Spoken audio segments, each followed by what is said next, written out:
I thought I was stepping into my wife's artistic world by becoming her model, but what I discovered was far darker than I ever imagined. That twist led me down a path I never saw coming, one that would change my life, and my heart, forever. My name's Ethan, and I've been married to my wife, Claire, for 9 years. Claire is an artist, she's always been creative, a free spirit, and I'd always admired that about her. When we first met, she could spend hours in her studio, lost in her own world, bringing these amazing ideas to life. And I was proud of her, I wanted her to pursue what she loved. But over the past few months, something's changed. At first, I didn't think much of it. She started spending more and more time at her studio, staying out late to work on new projects. She'd always been dedicated, so I brushed it off, thinking it was just a creative phase, maybe working toward an exhibition or commission. But then, the little things started adding up. She became more guarded, like she was constantly hiding something. If I asked her how her day went, she'd give short, vague answers and quickly change the subject. Her phone, which used to sit casually on the kitchen counter, was now always with her, tucked away in her pocket or face down on the table. When she was around, she was distant, distracted, like she was in another world, and I could feel this growing space between us. I tried to be understanding. We all have our passions, and sometimes those passions demand more from us. But something about this felt different, like she was drifting further away with every passing day. I tried to tell myself it was just a phase, that she'd come back to me once she finished whatever project she was so invested in. But then there was one night that changed everything. A night that left me questioning everything I thought I knew about my wife. And that's the beginning of how I uncovered a truth that would shake my world. The signs kept piling up. Claire became more evasive, her time in the studio stretching from hours to full nights. She'd leave the house after dinner, promising she'd be back soon, but would end up coming home well past midnight, offering up vague excuses about getting lost in the work. I'd ask her what she was working on, but every answer was short, guarded. Sometimes it felt like she was deliberately avoiding eye contact, and a new tension settled between us. It wasn't just her studio hours, either. Claire used to share every little thing with me, her ideas, her frustrations, her breakthroughs. But now, I was hearing none of it. She seemed to live in a world where I was no longer invited. When I'd bring up the distance between us, she'd laugh it off, brushing her hand over my shoulder, saying things like, "You're imagining things," or "It's just a busy season for me." But it didn't feel right. I noticed changes in her behavior, too. She'd started taking better care of herself, working out more, dressing up to get in the zone, as she put it. She'd even started wearing new perfume, something stronger, more alluring. She always claimed it was just to keep herself inspired, but that excuse didn't sit well with me. It didn't feel like inspiration, it felt like preparation. One evening, curiosity got the better of me. I decided to stop by her studio, thinking maybe I'd surprise her with coffee or food, make her feel supported. I was hoping it would help break down the wall that had built up between us. But as I walked up to her studio door, I felt my pulse quicken. There was a strange feeling in my gut, one that told me something was off. When I opened that door, I'd see something that would change everything. That evening, as I approached her studio, I felt a mix of curiosity and dread. My hand hesitated on the door, but I finally opened it, stepping inside as quietly as I could. The studio was dimly lit, the smell of paint and turpentine heavy in the air, just as it always was. But then I heard voices, hers and someone else's, a man's, low and calm. I took a few cautious steps forward until I could see around the corner, my heart pounding in my chest. And that's when I saw them. Claire was there, standing in the middle of the studio, wearing nothing but a silk robe, her expression relaxed, almost intimate. The man she was with, someone I'd never seen before, was positioned in front of her, his eyes focused on her with a look that made my stomach twist. She slipped the robe off her shoulders, letting it fall to the floor, leaving her completely exposed. She stood there, posing for him, her body on display, trusting, unguarded. They didn't see me. I watched, frozen in place, as he started sketching her with a look of intensity and admiration that should have been reserved for me. Claire's gaze lingered on him, her expression soft, her body language relaxed in a way I hadn't seen in months. She looked at him like he was the center of her world. In that moment it was as if the floor had disappeared beneath me. All the late nights, the distant behavior, the excuses, it all clicked into place. This wasn't just an art project. This was intimacy, a connection she'd shared with him that she should have been sharing with me. I'd caught her, my own wife, in a private, vulnerable moment that was meant for another man. Feeling like I was in a nightmare, I slipped out of the studio, my mind racing, barely able to process what I'd just seen. The betrayal was real, and it had cut deeper than anything I could have ever imagined. The next morning, I couldn't hold back any longer. After a sleepless night, I knew I had to confront Claire. When she came down for breakfast, looking calm and composed as if nothing had happened, I felt a surge of anger and confusion welling up inside me. "Claire," I said, my voice tighter than I'd intended. "What was that last night? Why were you posing naked in your studio?" She froze, her expression flickering with surprise before she quickly masked it. "What? How did you even know about that?" "I stopped by the studio," I replied, my voice sharp, anger barely contained. "I wanted to surprise you, bring you coffee, maybe spend a little time with you. And instead, I found you, naked, with some stranger." "What are you doing, Claire?" She let out a sigh, as if this was all some big misunderstanding.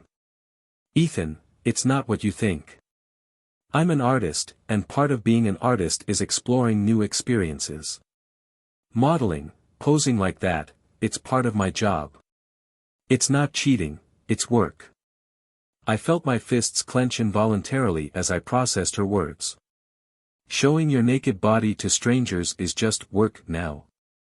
Since when?" I shook my head, feeling the frustration rise. "So, what? You just decided to become a model overnight, with no mention of it to me? And now I'm supposed to be okay with you stripping down for some guy in your studio?"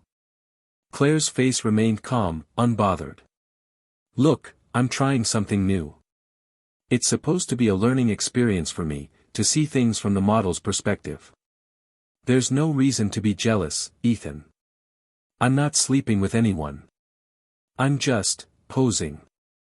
I stood there, stunned, trying to make sense of her words. "But, Claire, I'm your husband. You kept this from me, didn't even mention it. You know how this looks. How am I supposed to believe this is all just part of the job?" She crossed her arms, a touch defensive now. "Because I'm telling you the truth. This is just for my art. You need to trust me." But the calm way she said it, like she was explaining something trivial, only made it worse. I felt the weight of her words pressing on me, and for the first time, I didn't know if I could trust her anymore. Claire's explanation continued, her tone calm and almost businesslike, as if what she was saying made perfect sense. "Ethan, this is part of my work, part of exploring a new side of my art. I was going to tell you about it, share it with you in my own time. I wanted to ease you into the idea once I had more experience myself." I just sat there, still reeling, trying to process the logic she was spinning. She hadn't thought to mention it sooner. And only now, after I'd walked in on her, she was trying to pass it off as a professional experiment. She continued, apparently trying to defuse the situation. "Listen, Ethan, if you feel uncomfortable, you could always join me. You could pose in my studio too, and you'd see it's really no big deal. It could help you relax, even. You might understand that it's just an artistic expression, nothing to do with romance or cheating." My mind blanked for a moment. I stared at her, barely able to believe what I was hearing. "Me? You want me to pose? Naked? In your studio?" My voice came out strained, my thoughts racing between shock and anger. This was her solution. She nodded, her expression calm, almost soothing. Yes. Why not? You could start with me, and then maybe even with other artists. It's a wonderful experience, liberating in a way. You'll see it has nothing to do with infidelity or intimacy, just art. I sat there, dumbfounded. Did she really think that would solve this? Did she believe that by pulling me into her new, creative, lifestyle, I'd just magically accept everything I'd seen? Claire, do you hear yourself? I asked, my voice low, trying to keep my emotions in check. Do you really think that me stripping down in front of other people would help me relax? Do you think that's going to make this understandable? She tilted her head, an almost dismissive smile forming on her lips. It might.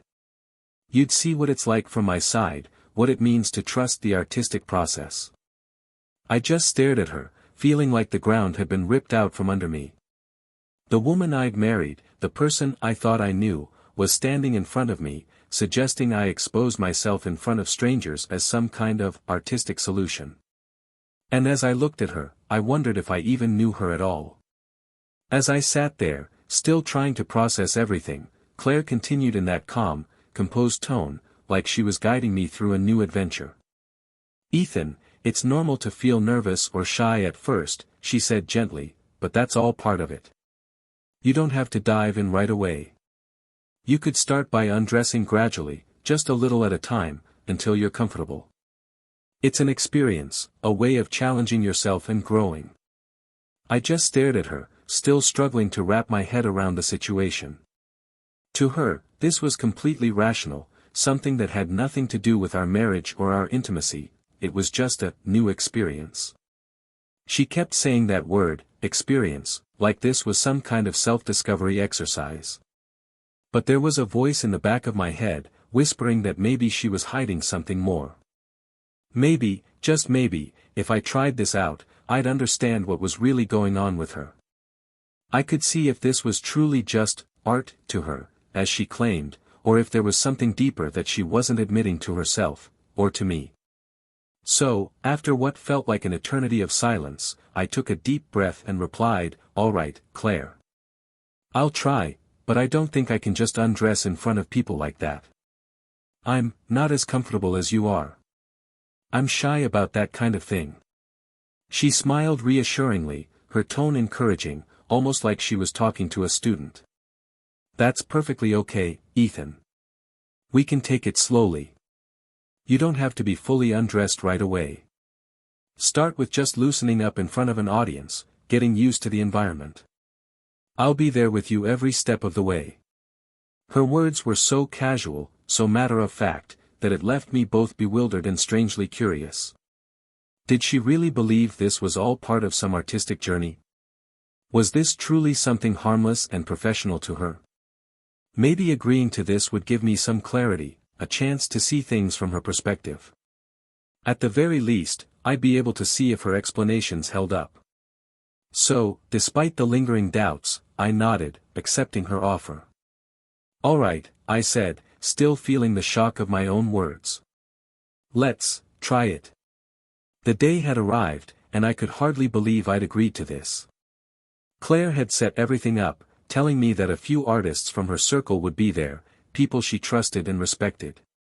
She assured me I could start slow, just to the waist if I wanted, and that there'd be no pressure to go beyond my comfort level.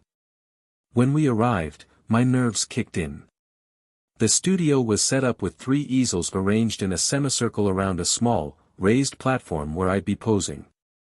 The artists, 2 women and a man, were already waiting, all of them focused, friendly, but professional.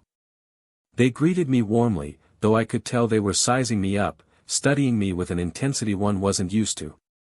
Claire stood by my side, her hand on my arm, and whispered reassuringly, "Just relax. This is about expressing yourself, about experiencing something new. Remember, you're in control here. You can stop whenever you need to." I nodded, taking a deep breath, and stepped up onto the platform.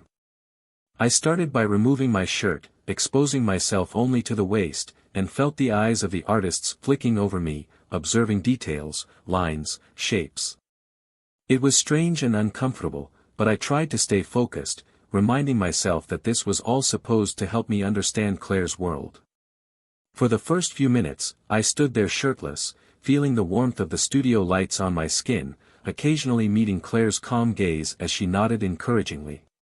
But after a while, Claire gave me a subtle look, a hint that I could go further if I was ready. So, I took a deep breath, steeling myself, and decided to strip down to my underwear. I heard a soft rustle from the artists as they adjusted their positions and continued sketching, their eyes now even more focused. I could feel every glance, every assessment, every quiet judgment they made as they studied me. But gradually, I started to loosen up, letting the initial embarrassment fade as I reminded myself I was here for a reason.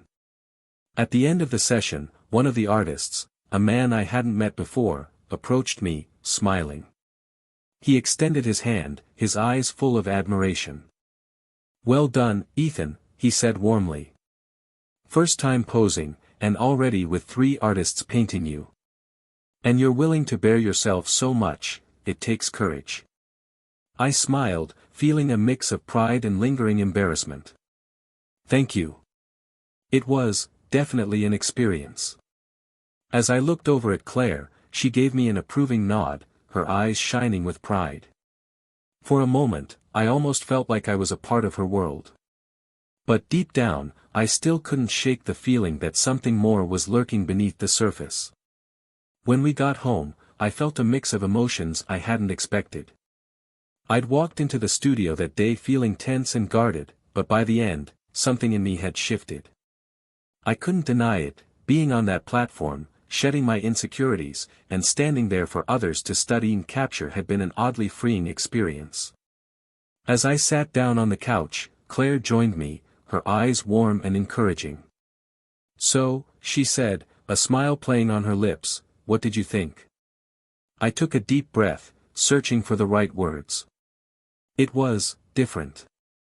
I mean, it felt uncomfortable at first, like every glance was sizing me up. But after a while, I started to feel free, I guess. Confident, even. I looked at her, feeling that strange spark of liberation that I hadn't anticipated. "For the first time, I get what you meant. It's like stepping out of yourself and seeing yourself in a new way." She grinned, clearly pleased. "See? I told you. It's not about intimacy or romance, it's about expression, about letting go of control and trusting the process." I nodded, still processing. I'll admit, before today, I didn't understand. Part of me thought it was wrong, like I'd never be able to see it as anything but, well, something intimate. But it's not, is it? It's really just art. "Exactly," she said, her voice filled with satisfaction. "It's only natural to feel vulnerable at first, to have doubts about what it means. But art asks for vulnerability, it's about opening yourself up, even in ways that might seem uncomfortable or strange. That's what makes it so powerful." As she spoke, I could feel the tension that had built between us over the past few months starting to dissolve, even if just a little. I started to believe that maybe she was right, that perhaps I'd been looking at her work, and her choices, through a narrow lens. She leaned in, her tone softer, almost playful.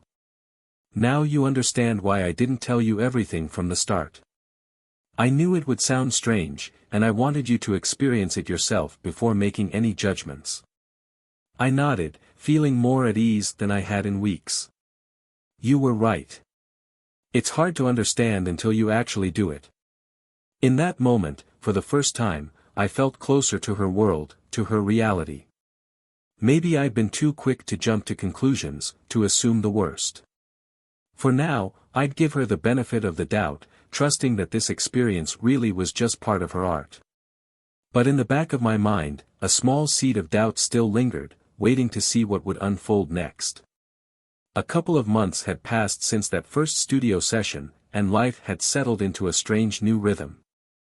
I'd posed a second time, each session feeling a bit more comfortable, almost routine. I could see what Claire meant when she said that modeling was liberating. It had become a surprisingly interesting experience, a way of pushing my boundaries and stepping into her world. One evening, I got a message on my phone. It was from one of the artists I'd posed for, a woman named Sophie. She'd been friendly during the sessions, but we hadn't really spoken outside of the studio. Her message was polite, but direct. "Hi Ethan. I really enjoyed working with you during the last sessions, and I think your poses have added a unique energy to my work. I'd love it if you'd come in for another session. I have a specific project in mind, and I think you'd be perfect for it. Let me know if you're interested." I read the message a couple of times, processing it. There was a time not so long ago when the idea of posing would have been unthinkable to me, but now I felt curious. It wasn't just about supporting Claire's work anymore. Somehow, this whole experience had turned into something I actually found myself wanting to explore. I looked over at Claire, who was in her own world, sketching in the living room. "Hey, Claire," I said, catching her attention. "I just got a message from Sophie, one of the artists from our last session. She's asking if I'd be interested in posing again, for a project she's working on." She looked up, smiling, clearly pleased. "That's great, Ethan. Sophie's really talented. She mentioned to me once that she saw a lot of potential in you as a model. I think you should go for it. It sounds like a wonderful opportunity to see things from a different perspective." Her enthusiasm was reassuring, and I felt my own confidence grow. "Yeah," I said, nodding slowly. "I think I'll go. It sounds like it could be interesting." I typed out my reply to Sophie, confirming I'd be there for the session, feeling a sense of anticipation I hadn't expected. Part of me wondered if this journey, one I'd started so skeptically, was leading me toward something bigger, something I hadn't yet discovered. That day, Claire was busy in her own studio, and I headed to the same building for my third posing session with Sophie. When I arrived, the head artist greeted me warmly and directed me to the room I'd be posing in. I nodded, but before heading there, a thought struck me: I should check in on Claire. It was rare for us to be in the studio at the same time, and a part of me thought it might be nice to surprise her. After all, we'd both come a long way in understanding and supporting each other's artistic pursuits. I walked down the hall toward her studio, expecting to see her immersed in her work. The door was slightly ajar, and as I approached, I was about to call her name, but then I stopped dead in my tracks, heart pounding as I took in the scene before me. Claire was lying on the couch, but she wasn't posing alone. A man, one I didn't recognize, was with her, his body pressed against hers, their movements unmistakable. My mind went blank, my entire body freezing as I registered what was happening. They were having sex, right there, in her studio, without a single care about who might walk in. Rage and betrayal exploded inside me, and before I even knew what I was doing, I stormed into the room, my voice shaking with fury. "What are you doing?" I shouted, my voice echoing off the walls. The guy looked up, eyes wide with shock. He scrambled off of her, grabbing his clothes, clearly panicked.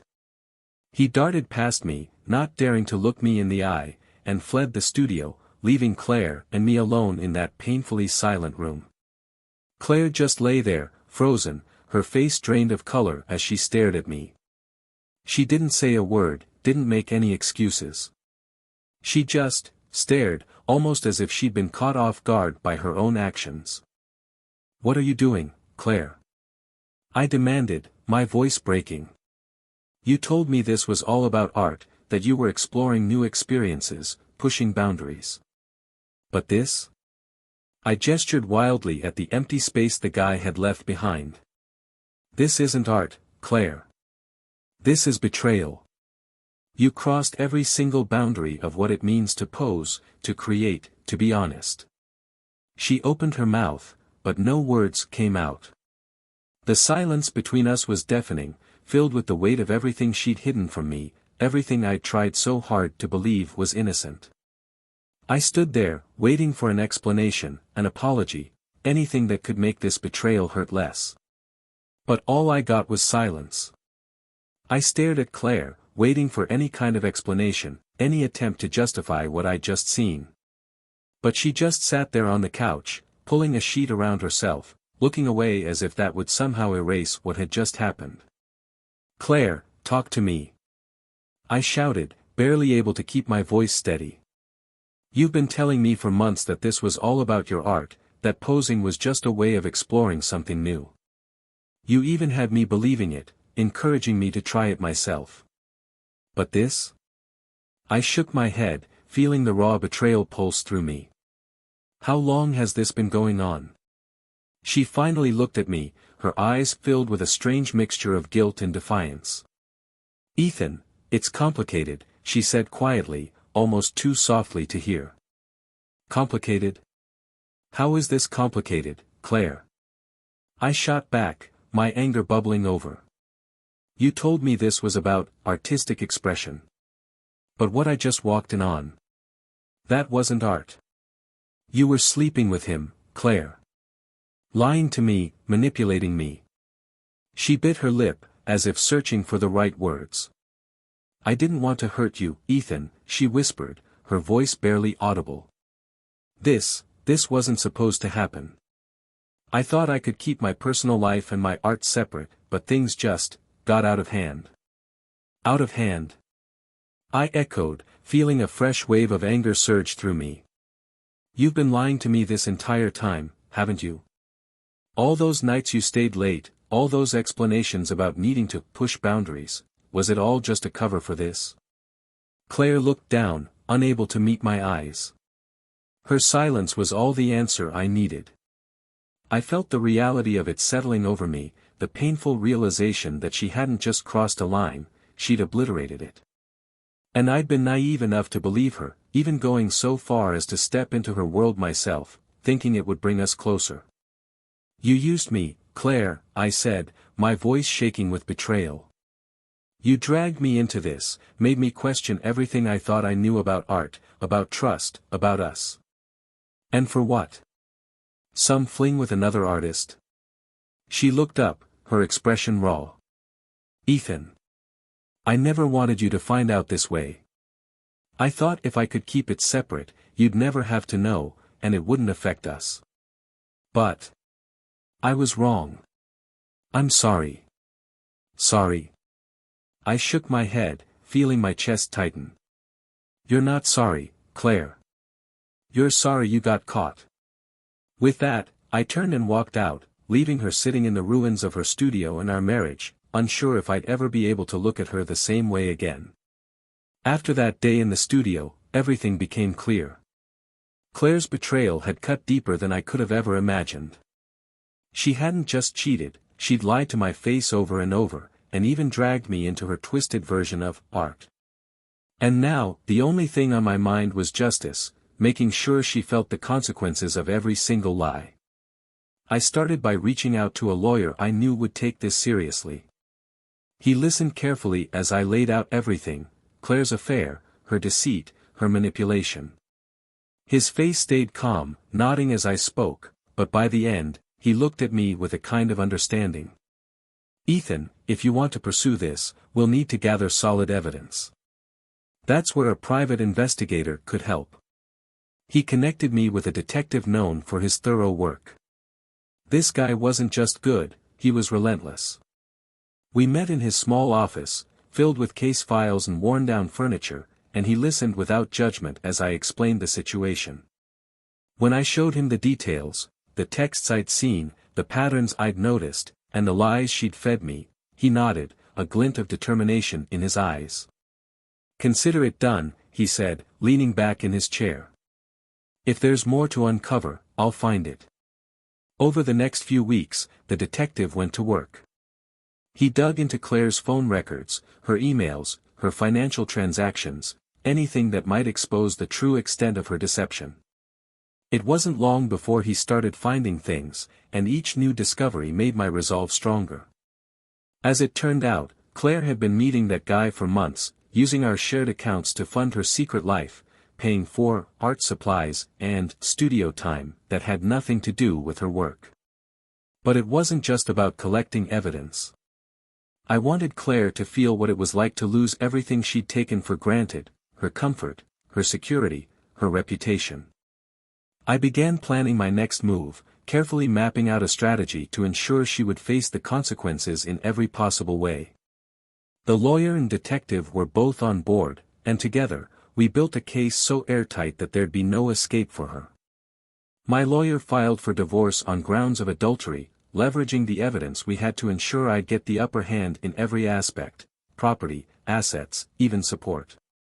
Claire's lifestyle, her studio, her reputation in the art community, everything she valued would come crumbling down. This wasn't about bitterness anymore.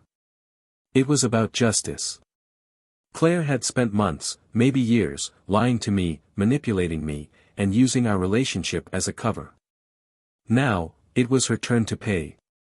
The weeks that followed were intense. My lawyer and the investigator had gathered so much evidence that it felt like every lie Claire had ever told me was stacked neatly in a folder. Bank statements showing payments to hotels, receipts for dinners that were far from business-related, and more messages between her and that guy, messages I'd never seen, hidden conversations filled with promises and plans. Every new piece of evidence only fueled my determination. I wasn't just ending our marriage, I was building a case that would leave her with nothing. Then came the day we served her with divorce papers. I had the investigator deliver them to her studio, where I knew she'd be alone, probably working on another art project. My lawyer had prepared everything so that there would be no room for her to fight back. Given the proof we'd collected, we were pushing for everything: the house, financial assets, even her beloved studio. I wanted to make sure that the one thing she valued above all else, her art, would be part of what she stood to lose. Claire tried to contact me, calling and texting endlessly, but I ignored every attempt. She left voicemails ranging from apologies to desperate pleas, and finally, to frustration and anger. But it was too late. She knew she was cornered, and that the artistic freedom she'd used to justify her actions had turned into the very thing that was destroying her life. One day, she showed up at the house, trying to confront me. "Ethan, please. I can't believe you're doing this," she said, voice thick with desperation. "This isn't fair, you're taking everything from me." "Fair?" I repeated, looking at her with a cold detachment I hadn't known I was capable of. "You think it's fair to lie, to manipulate, to betray everything we built together? You turned our marriage into a lie, Claire. You left me no choice." She was silent, and for the first time, she looked truly broken, realizing that there was no way out of the mess she'd created. I'd spent months believing her excuses, letting her redefine our relationship as some warped version of art, but now, I could finally see through every lie. In the end, my lawyer made sure I'd get nearly everything. Claire was left with only a fraction of our assets, forced to move out of her precious studio and start over. The art community, once her biggest support, now knew about her personal scandal. The investigator had carefully leaked just enough to make sure her reputation was tarnished. No one wanted to work with an artist who'd built her success on deception. As the divorce was finalized, I watched her walk away from the courthouse, her head down, her shoulders slumped. She'd lost her security, her career, and her reputation, all because of her choices. And as I watched her go, I felt a sense of closure that I hadn't thought possible. I'd taken my life back, piece by piece. The person who'd torn it apart was finally facing the consequences of her actions. After the divorce, I felt like a different person. Free, in a way I hadn't been in years. It wasn't easy, there were still moments where the memories stung, moments where I felt the weight of betrayal. But bit by bit, I rebuilt my life, finding happiness and peace in ways I hadn't anticipated. One evening, out of the blue, I received a message from Sophie, the artist I'd been scheduled to pose for before everything with Claire blew up. I hadn't expected to hear from her again, especially after the mess that had unfolded with Claire, but her message was simple and kind. "Hey Ethan, I heard about everything that happened, and I'm sorry you went through all that. If you're still interested in modeling, I'd love for you to come by. No pressure, but if you'd like to try, I think you'd really enjoy it. Let me know." I stared at the message for a while, considering. I'd gone through so much pain and betrayal tied up with the idea of posing, that I wasn't sure if it was something I ever wanted to revisit. But there was something about Sophie's message, the way she reached out without judgment or expectation, that felt genuine. It wasn't just an invitation to model, it was a chance to step into a new world on my terms. So I agreed. The first session at Sophie's house was different from anything I'd experienced before. Her studio was smaller, more intimate, with warm lighting and soft music. She greeted me with a smile, her presence calm and professional. There were no expectations, no strange dynamics, just a relaxed environment where I could truly be myself. And from that night, it became a regular thing. I found myself returning to her studio week after week, feeling more comfortable, more at ease each time. There was something about posing for her that allowed me to let go, to fully immerse myself in the present, leaving all my past worries behind. Each session felt like a step further away from the pain of my past and deeper into a world I was finally ready to explore. Sophie became more than just an artist to me. She was a friend, someone who saw me as I was, without the baggage of my marriage or the wounds of betrayal. With her, I found myself able to laugh, to talk, to relax. Our sessions together became something I looked forward to, a place where I could finally let go and experience true freedom. And, over the past month, I'd realized something. For the first time, I didn't think about Claire. Not once. I'd let her go, and in doing so, I'd found a new side of myself. I was moving forward, and for the first time, I felt like the future was something I could look forward to. A year has passed, and my life feels like it's transformed into something I'd never expected. After all the pain, betrayal, and struggle, I've come out the other side stronger, and, unexpectedly, happier than ever. Over the past year, I've found something I didn't think I'd ever feel again: love. It all started with those weekly posing sessions at Sophie's studio. She had this way of making everything feel calm, of turning the world into a softer, more peaceful place. In her studio, I felt free, seen for who I was, with no need to pretend or hold back. I came for the experience of modeling, but what I found was something much deeper. As the weeks turned into months, our connection deepened. What began as a professional collaboration grew into something personal and real. We'd talk for hours after the sessions, sharing stories about life, dreams, and everything in between. I started looking forward to those nights, not just because I enjoyed the work, but because I genuinely loved being around her. One evening, after a particularly long session, we sat on her studio floor, talking like we always did. At one point, there was a lull in the conversation, a soft silence filled with something unspoken. I looked at her, and she looked at me, and without a word, we both knew. That was the night our friendship shifted into something more. We didn't rush it, didn't try to label it, but over the following months, our relationship became serious, steady, and strong. Now, a year later, Sophie and I are inseparable. She's become not just my partner but my best friend, the person I trust more than anyone. With her, I've learned what true, healthy love feels like: honest, genuine, and grounded. We support each other's passions, push each other to grow, and understand each other in ways that don't need words. Looking back, I realize that everything I went through led me here, to a love I never thought I deserved. Claire's betrayal, as painful as it was, pushed me onto a path I wouldn't have found otherwise. And now, with Sophie by my side, I finally feel like I've come home. This experience has taught me that even in the darkest times, there's always a chance for something new, something better. Life has a way of surprising you, of giving you second chances when you least expect them. And for that, I'm grateful.